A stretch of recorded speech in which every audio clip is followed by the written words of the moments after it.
wabarakatuh. Perkenalkan, nama saya Indi Fajanur Aini. Saya dari kelas 11 MIPA 4 SMA Negeri 1 Pamanukan. Saya di sini akan mempresentasikan bab 1 mengimani kitab-kitab Allah Subhanahu wa taala. A. Iman kepada kitab-kitab Allah Subhanahu wa taala. Beriman kepada Allah Subhanahu wa taala merupakan rukun iman ketiga. Maka, iman kepada kitab-kitab Allah yakni meyakini dengan sepenuh hati bahwa Allah Subhanahu wa taala menurunkan kitab-kitabnya kepada nabi dan rasul untuk disampaikan kepada umat manusia sebagai pedoman hidup.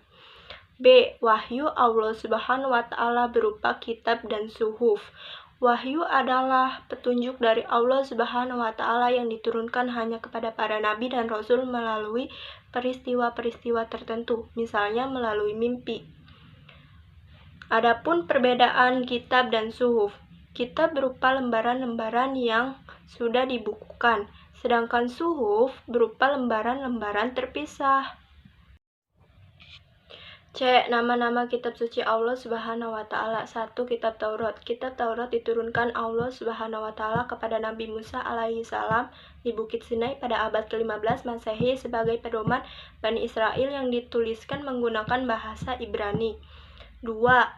Kitab Zabur. Kitab Zabur ada juga yang menyebutkan dengan Mazmur maupun Pasca. Kitab ini diturunkan kepada Nabi Daud alaihissalam pada abad ke-10 Masehi sebagai pedoman bagi Bani Israel dengan bahasa Kipti. 3. Kitab Injil. Injil diturunkan kepada Nabi Isa alaihissalam pada awal abad ke-1 Masehi sebagai pedoman Israel dalam bahasa Suryani. 4.